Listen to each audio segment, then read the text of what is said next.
Hello, welcome to another episode of Leaders of Transformation. Today we have a treat. We are going to talk about identity. We're going to talk about purpose and calling, which we have certainly done on this show before. We have a wonderful guest here who is actually the author of the book Marked by Love, Catherine Toon, and she is a retired medical doctor.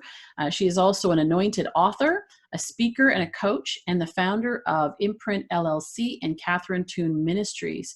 Her book, Marked by Love, which I just shared with you, takes the reader on a wild encounter with God and God as love, to discover, for the readers, and I've read the book, it's amazing, to discover their true identity.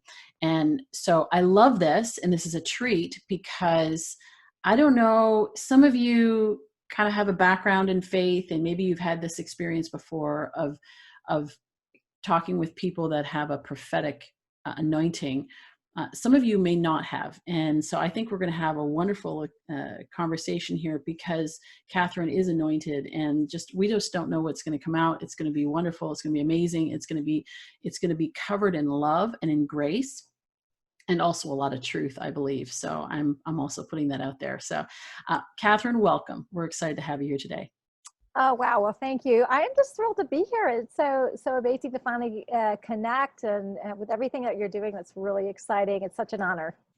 Oh, thank you. Well, I read your book, what was it, the end of last year, beginning of this year, and we kept talking about doing this and planning to do this. And I was actually planning a separate series, and we were going to do it in that series. And, with everything happening in the world, COVID, and then, of course, the economic shutdown, all these different things going on, I was like, forget that. We'll do that maybe later some point, but this is the time where we need to talk about this. I think this is a really important, people are asking the question of, why am I here? What are we doing here? Especially as people are being forced to stay home. Now things are starting to open up, but still, the world has changed so dramatically, and trying to figure out, navigate through that. And where do I fit into all of this? And where does my voice and my message fit into all this? So I think there's a lot to talk about here today. And so let's start off with just a little bit more about, I gave some titles as to who you are, but what it is that you are actually, what you feel called to, and what your passion and purpose is. Absolutely. Well, thank you. So, I mean, my passion and purpose is to help people connect with God. He was love. And in the process of that, and connect with God as he really is.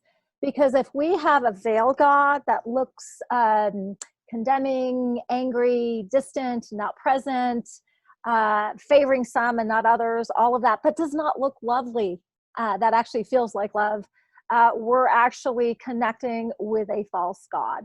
And that's not a condemnation. That's just, we have filters. And a lot of times we filter things, including how we see God, through our pain and through our experience, which is not always leading us into truth. So my passion is to help people connect with God. As they do that, God unveils who they really are. God created us with a purpose before the foundation of the world. And then from that place, as we're seeing him rightly, and more rightly, we're growing in that. As we're seeing ourselves more rightly, then we're able to walk out our purpose that was prearranged and made ready for us before the foundation of the world. And so when we go in that order, it works really good. When we go out of order, we get confused and yucky stuff happens. So that's my passion. I love it. Now, I was listening to you and I'm thinking, what medical doctor, usually medical doctors, they are, not to stereotype, but they're more science-based, right? Oh, yeah.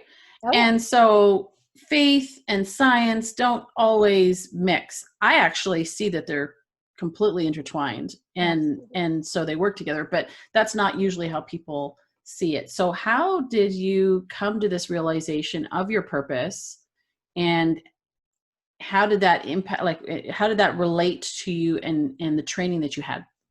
Absolutely. Wow. So I'm going to try to be, I could go a little too long on this, so I want to make sure that I keep it short. So basically, I kind of went into medicine because in the brokenness of my background, which was a real thing, I had learned a lie that your value was based on what you do.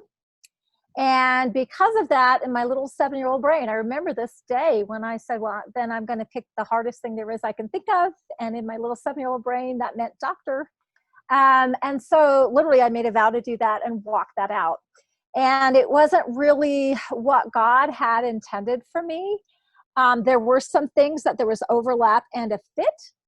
And there were some things that were not a fit. And so when you try to force yourself to fit into something because of whatever reason, it just doesn't really work. So I ended up in a place of burnout, although I love my patients and I love the academic challenge of what I did. I was an internist. So internal medicine tend to be the anal retentive people in medicine. They're into details, and which is good. You want that when you need that.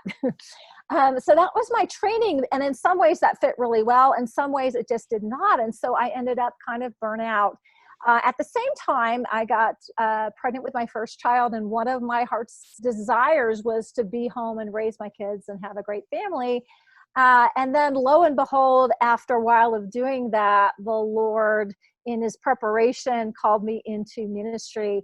And so, he's able to take some of the things that, wow, I went off in that direction and I really didn't consult you. You might know, God, what you created me for. But, God had to heal my heart in a lot of the process. And that was the whole identity piece, that things needed to be stripped off and things needed also to be affirmed and encouraged and all of that. And as that was healed, it became clear that where I was called to was a whole different venue. But there is overlap because I believe everything we do is ministry. Whatever you do unto the Lord, it is ministry. And whether or not it doesn't have to look like a pulpit or whatever we sometimes feel it has to look like. So anyway, that's kind of the short story. Well, and I love it. And thank you for sharing that, because it brings up this idea of, like you said, stripping away. So there's this concept of stripping away what is not us to reveal the real us. And then there is the discovery of what is really us and inviting that in. Can you talk a little bit about the difference between those two and how they work together? For sure. So, God created us in love. We created us in his image and likeness. So, which means that the word says that as he is, so are we in this world. So that who we really are in our true selves, and our true selves is spirit. We are spirits. We live in a body. We have a soul. And so in that identity piece of who we really are, that's going to look like, I call it a flavor of God. So it's going to look like God in you translated through you, who are unique and distinct. But it's going to look like love because we are marked by love is how I put it. And so that's the discovery piece. The problem is that in life stuff happens and we get wounded. There are faulty ways of being that we learn. There are self-protective ways of being. There are just ungodly things we pick up, right, that are destructive to us. I like to say sin. I like to define sin simply as violating love. So when we violate love towards ourselves, towards others, towards God, that sin, it's not of love's kind. Okay. But it sets more mindsets and things that cause us, and we act out of our pain. So those things that are unlovely need to be stripped away. And that's not a punitive thing. God is not a punisher. He's a corrector, an instructor, a discipliner. And discipline is not mean. It means, wow, you're so amazing.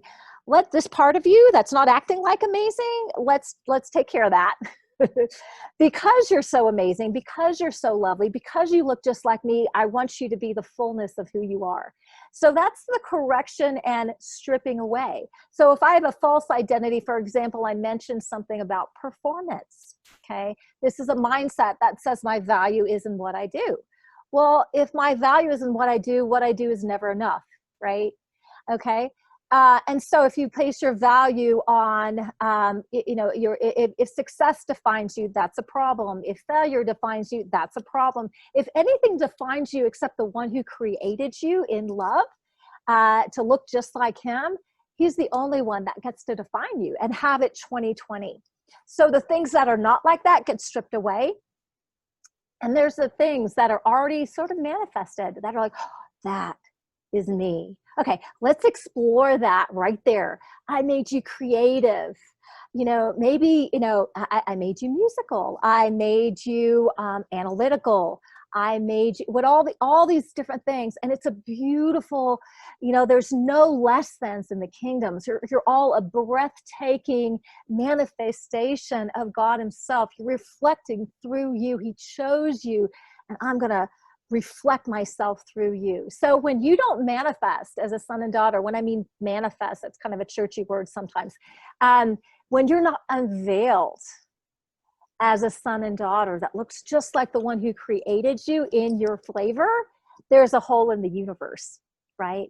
So that's why it's so incumbent upon us to really get settled in who we are, so that we're so loved and we're so approved, we're so accepted, and we're so amazing in the image and likeness of God. That's a humble statement, because you didn't create yourself. Okay, he created you amazing, but you just be amazing.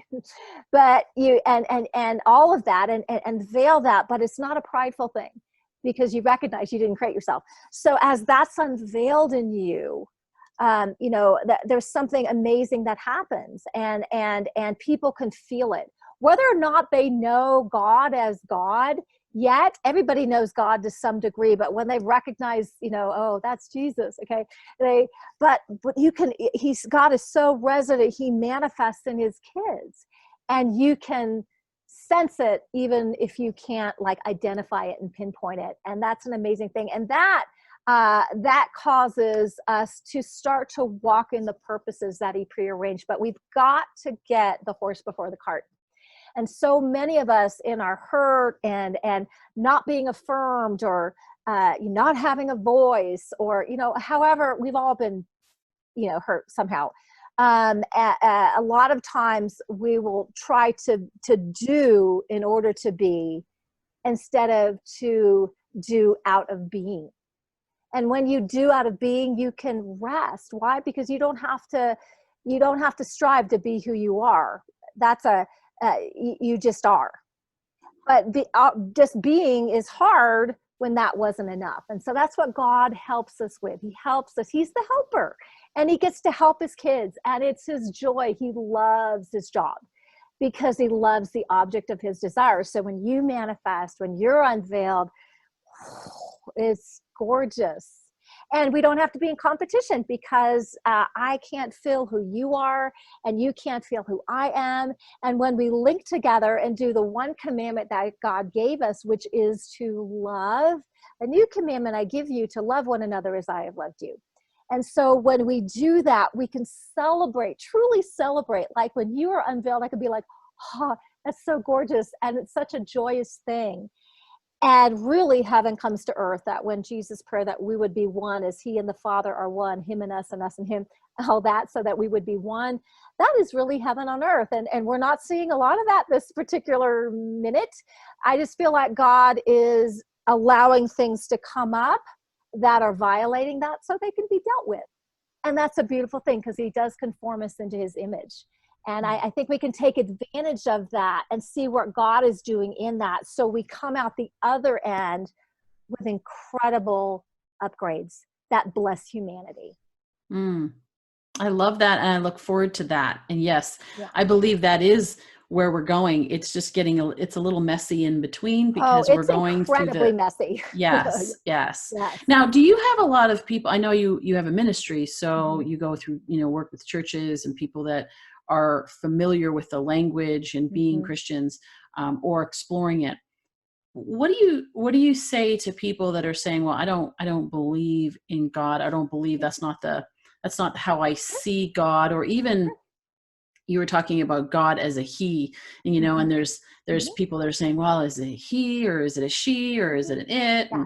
Like, Yeah. how do you actually navigate? I think that'd be Uh, worthwhile having that conversation. oh, It's the that's so touchy good. conversation that nobody really, yeah. Oh, I don't have a problem with that. I love it. I like dive into that. I think that's great. Why? Because God, when we say God is an inclusive God, and he's Yes. also very humble. Take my yoke and learn of me, for I'm meek, humble, lowly at heart, and I will give you rest. And so in his humility, God is not like, well, you will worship me and this is what it needs to look like. Okay. He's just not like that. He is lovely.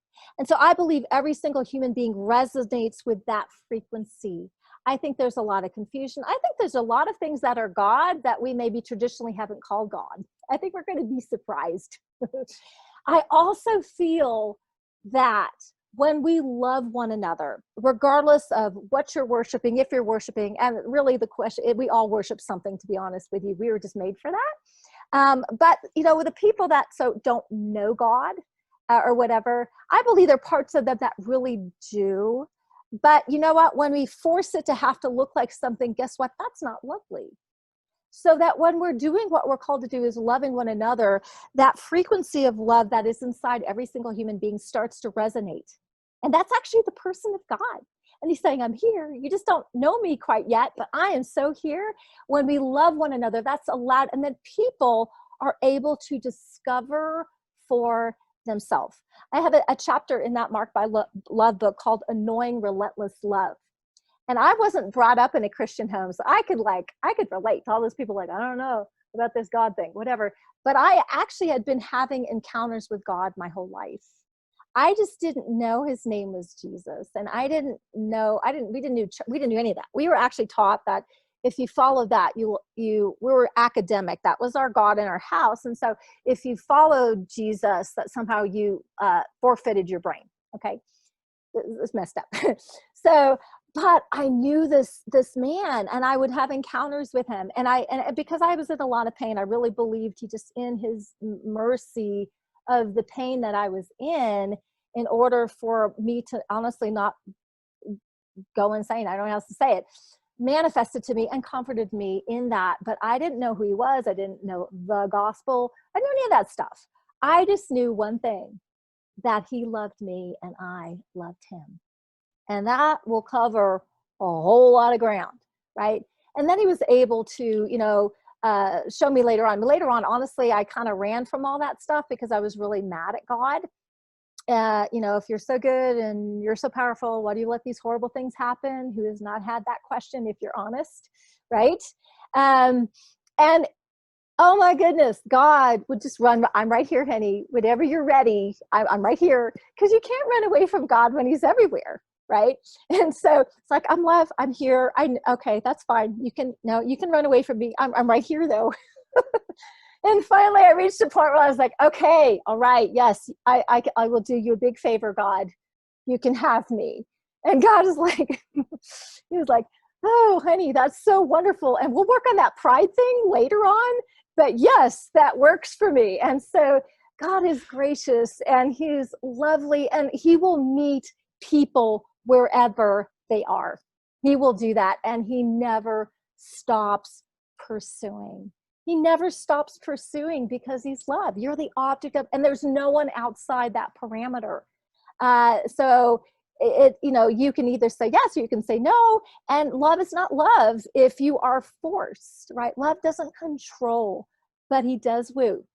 And so all the people, like, if you don't know God is Jesus, you know what?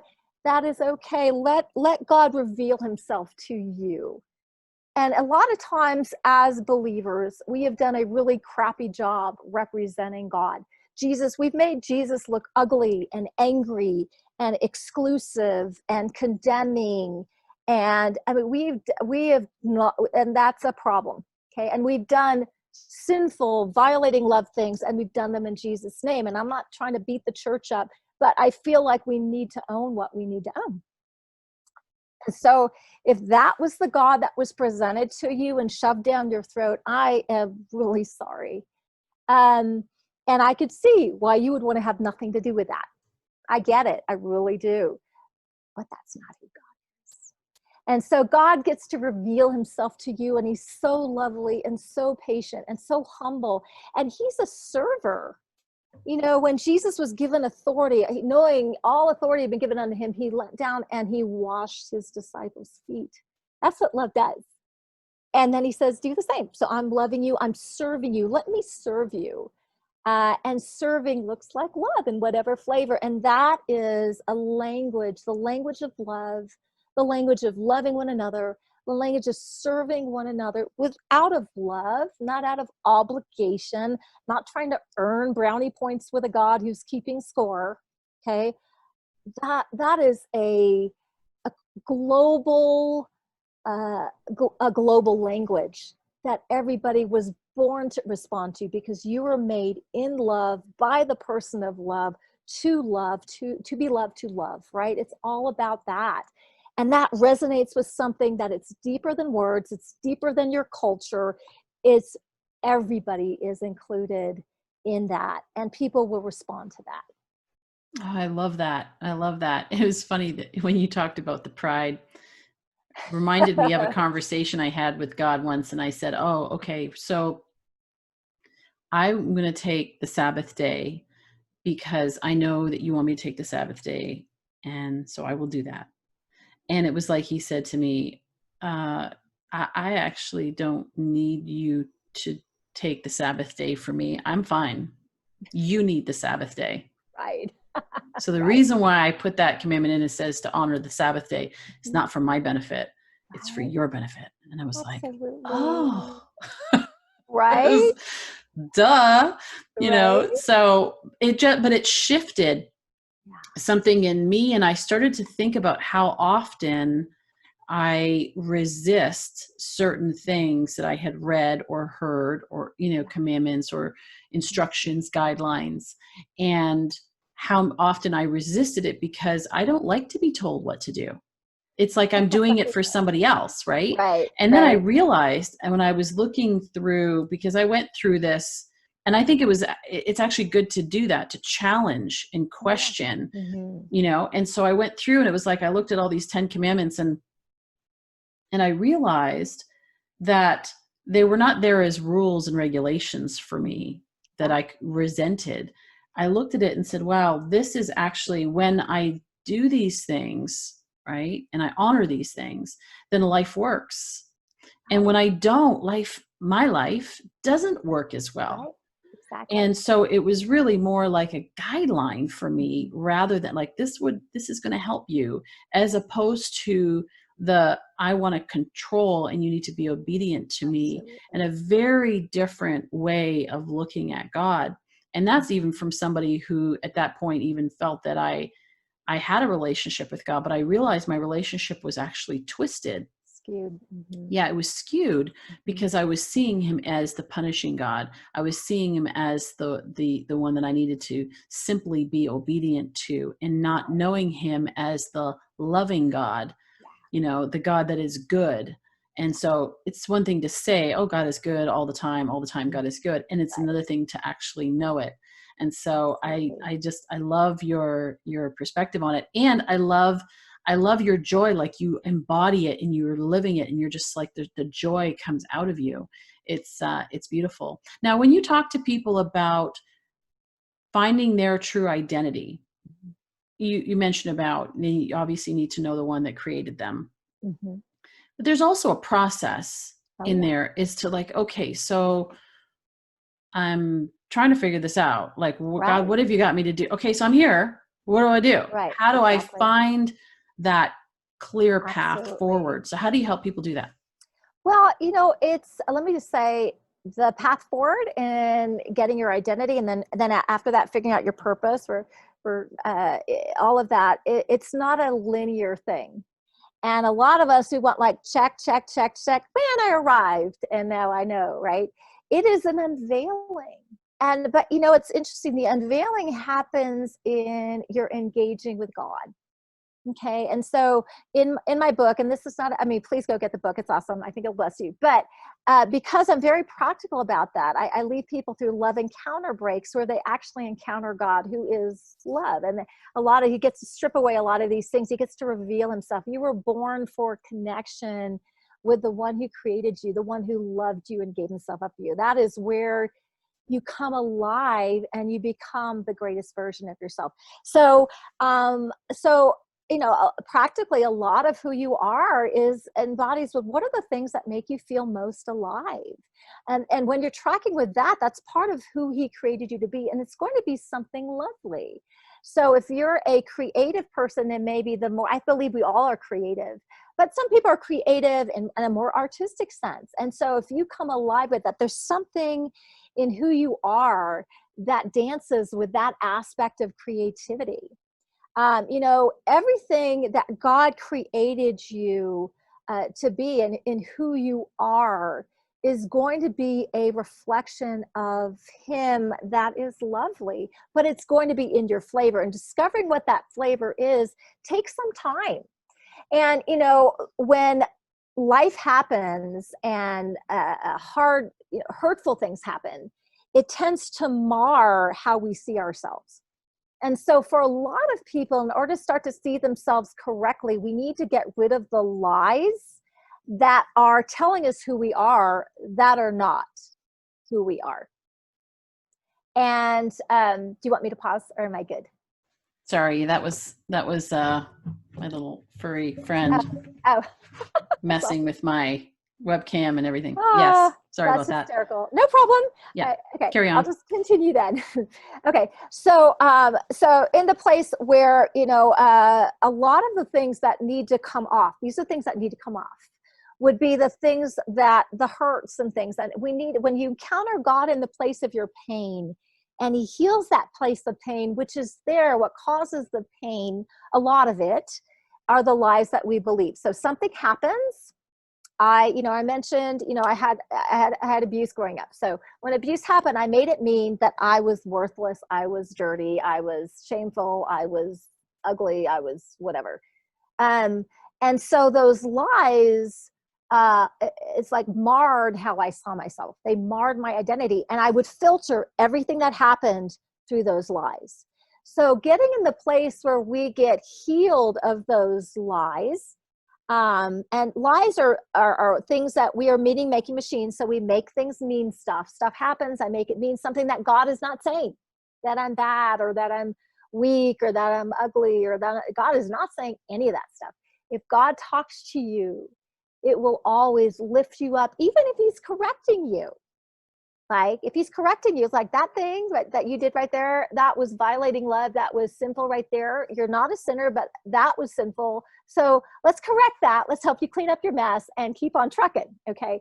So all of that. So God starting to peel off what those lies are. And then as the person of truth, you brought up truth, he ministers his truth. Now, honey, this is who you are. You're not that. You are this. And as he ministers, that heals your heart, and something starts to come alive in you. And shame is stripped off, as shame was an issue. Limiting beliefs about who we are, that gets stripped off. All of those things. And you start to be able to be like, yeah, that is really me. You start to come into yourself. You start to blossom as a flower. But if that's encapsulated with a bunch of tar, that's going to have to come off before you can blossom. So that's the stripping. And then there's also ways, you said discovery. So the discovery process, as I have learned to help people in their discovery process and coach them through, as we go to God and receive his truth about who you are, that starts to come alive. Something in you starts to awaken, and yes, that's the positive side of who I am, not stripping off things, right? And those come together, and the more you sit in it, the more it fits you. An identity is like a clothing that fits you well. It's seamless. And as you start to meditate in that and walk in that and own that, not in a cocky way, but in a confident way. You can be confident because you can be confident in the one who created you. And that's not arrogance. That's just confident. Like, God, you did a good job with me. Yay, I'm gonna honor you by blossoming into everything that you created me to be. And that's going to bless the world, right? That's going to empower other people to be who they are. So it's that stripping off process, which is an engagement with God. That tends to be the healing of our hurts. And then it's also an affirmation process, which can also be painful. If you weren't affirmed and you're starving in that area, that's a very painful place. And God is able to minister and fill that. So if you didn't get it where you were supposed to get it, the positive things, God can compensate for that. So there's a lot of healing in the inner soul for that. And there's a lot of making up for the deficits in that. And then the more you grow in that, you just become who you are and it fits. And then that's effortless. As all those things are, the yucky stuff is stripped away and the good stuff is imparted. Yeah, that's great. And I've noticed that for myself, that the more I strip away, the more clearly I see and the more I hear. You mentioned something about when you said, I used to hear from God and I didn't know I heard from God. I think sometimes we are waiting for the audible voice that God's going to say, do this, or, go here or talk to this person. And sometimes it does feel that way, but sometimes it's like an awareness. Can you talk a little bit about maybe some of the different ways that you hear God? Because I know you also have a little plug for it. I know you have a new mini book, How to Hear from God. And we'll make sure there's a link in the show notes to get a copy of that. But talk about the different ways that you hear God. For sure. And if you do get the Marked by Love book, in that first introductory chapter, I go into some depth about how we're wired to connect with God so he can help us in this process. And then my How to Hear God, that is also a free download you can get, or if you're a hard copying person, you can go to Amazon. Anyway, enough of the plugs. So how do you hear from God? It's number one, you need to understand, if God created you and you're his son or you're his daughter, he created you for relationship. That means that's his heart. He just wants relationship. That means that a relationship, you hear and you talk and you hear and you talk and you engage. Okay. So hearing, I'm using that term loosely because sometimes we feel like if I'm not like getting it that way, I'm not getting it. I guarantee you God has spoken to you and some part of you has resonated with that. So there are multiple ways that I like to call connect with God. That makes the people that aren't hearers feel like I actually do hear, okay? And basically you have 5 physical senses. You actually have 5 spiritual senses. Everybody does. You're not defunct. But sometimes we don't know how to use our equipment, okay? And then God, so you can see, that means you get pictures or you get video, or it's kind of an impression, sometimes it's just a flash. You can hear. Usually that's not audible voice of God. Usually it's like this internal conversation. It's like, yeah, this came up, I don't know, right? You can sense. God's presence, you can actually feel his presence. And if you felt his presence, it is a life-giving, unique sensation that's really hard to describe, but you know it when it happens. You can feel the heart of God. You can feel God's heart. Sometimes you just feel this compassion and this drawing and you want to do something for your fellow man or something. That is God's heart, okay?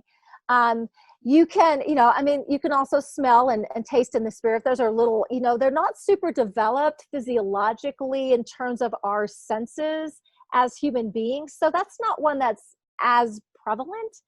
And then a lot of times, and this is a surprising one, God will think through you. So the word of God says that we have the mind of Christ. So that means you'll get a God thought. Basically, he'll put a thought. And if it's a God thought, it's going to carry peace. It's going to be lovely, right?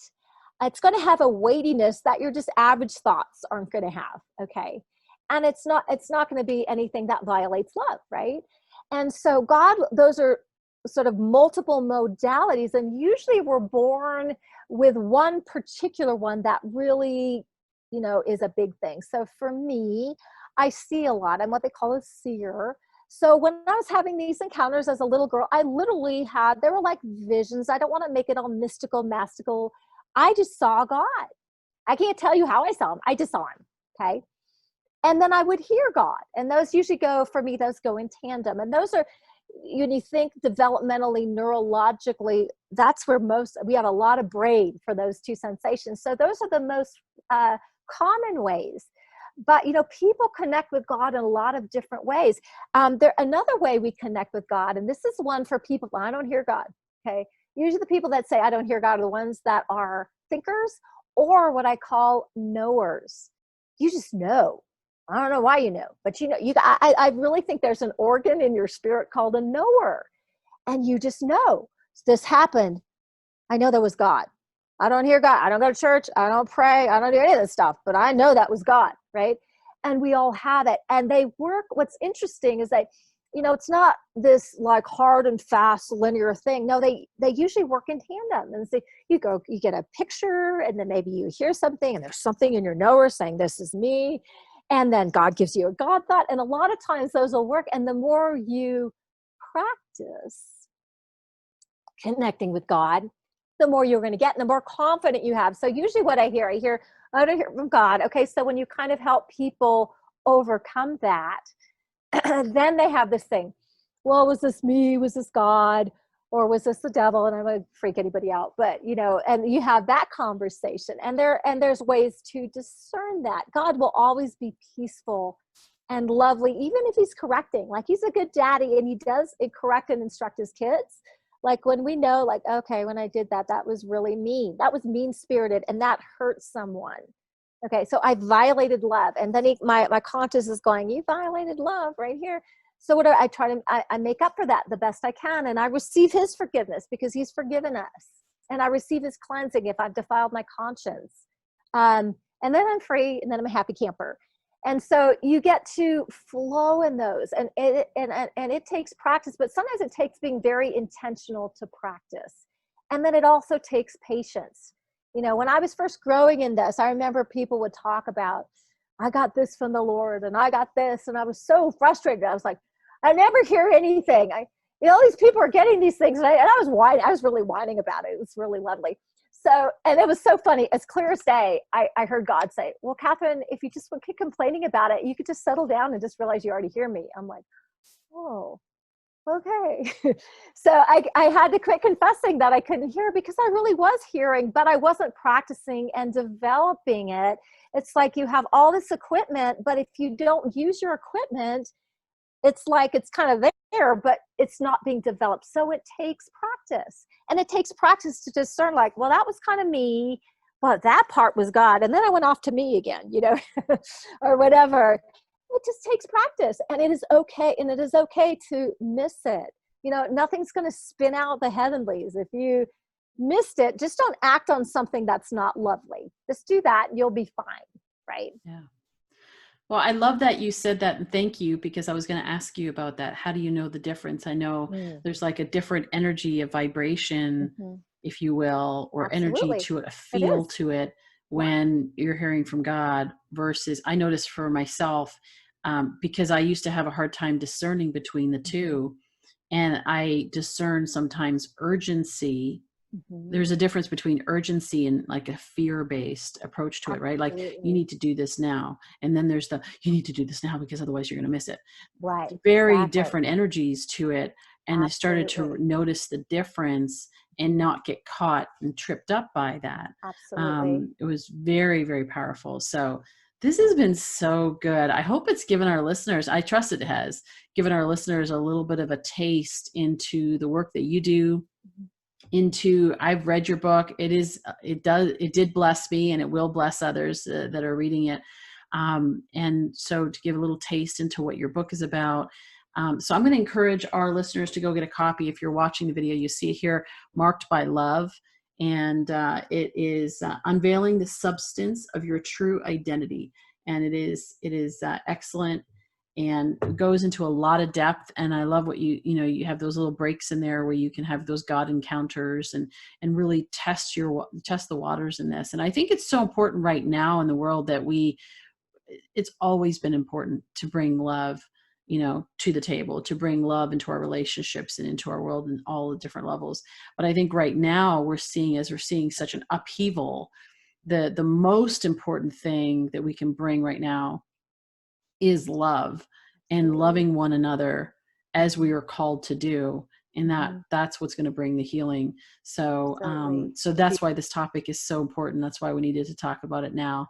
And so I just so appreciate you bringing it to us today. Thank you. Oh, wow. It has been so fun. I can't believe the time whizzed by so much. It's such an honor. Thank you so much. Yeah, my pleasure. So we're going to make sure that the links are all in the show notes so they can get connected with you. For those of you that just want to go right away, you're driving or whatever, we'll make sure, as I said, those are all in your show notes. My cat really wants to hang out with us today. I love it. He's feeling the energy. It's totally, that love thing. He does. Created in love. He's and I'm feeling his hair everywhere. That's what I'm feeling. But it's funny because people are more people are working from home, so they're more used to seeing pets and animals and running around in the background, or pets on people's laps and stuff like that. But yeah, he's, speaking of love bugs, he is a total love bug. And somebody told me once, and he just he was looking up at me like, aren't you going to look at me? But he's adoring you. It was so beautiful. I was looking at that. That's it right there. Case in point right there. It's such a great example. And that's where, so a little tangent, but it applies to what we're talking about here, is that when I got him, before I chose him, I was like, God, I really want an affectionate animal. Because you know how sometimes cats can be like, you're here, you're not here, don't care. Yes, you're a piece of furniture. Yeah, I wanted an animal that would be affectionate, and boy, did I get an animal that was affectionate. He is crazy, and he's always sweet, and he's never nasty, and he's never mean, and it's just like this embodiment of love. And so even when I was going through some difficult times, that personally in my relationship, I would look at him, and it was just like you said, this adoration and this just pure love. And I had this thing that was this physical reminder of what pure love really just looks like. And it's true. I believe God gave us pets for that reason. They just minister to our hearts. It's lovely. He is precious. I was enjoying him, adoring you. Yeah. So, and you know what? It's funny because love does not force itself on us, right? Like you talked about. Sometimes it's persistent though. And it's like, no, I want to, I'm going to come and I'm going to love on you, whether you want to be loved or not, because you will want to be loved, because you do, you like it deep down inside, you like it. Right. Where love has been abused or manipulated, then you kind of shrink back, but that's not the real thing. Exactly. So, absolutely. Yes. Yeah. Amen. All right. Well, for those of you that are listening, I said, we're going to make sure the links are in the show notes so you can go there. For you watching, it's going to be on the screen, CatherineToon.com. And if you go to CatherineToon.com/click-me, you'll be able to access all the free resources that Catherine has prepared for you. So I would highly encourage you to do that. Thank you for tuning in. We appreciate you being here. And I look forward to hearing your stories. I look forward to hearing how this impacts you. So please leave us a note. You can find us on social, of course, through the website. You can connect with me as well. And if you like this, or you feel like there's someone that you could benefit, please share it with them. Because the whole point here is to be able to spread more love, is to create transformation. I talk about transformation in 3 ways. It's transforming the way people see themselves, the way they see others, and the way they see the world around them. But it begins with transforming the way we see ourselves. And that is really seeing ourselves from a place of love. Can we see others from a place of love? And can we see the world from a place of love, and how abundant and loving it actually is? Yes, we're in a fallen world. There's some imperfections, but there's an incredible opportunity for love. And there's an incredible opportunity for love and for grace. And that is what we're called to bring to the world. And so, with that, as I said, I'd love to hear your stories. So just reach out to us. If there's anything we can do to support you along this journey, you know how to reach Catherine, you know how to reach me. And we look forward to seeing you in the next episode of Leaders of Transformation real soon.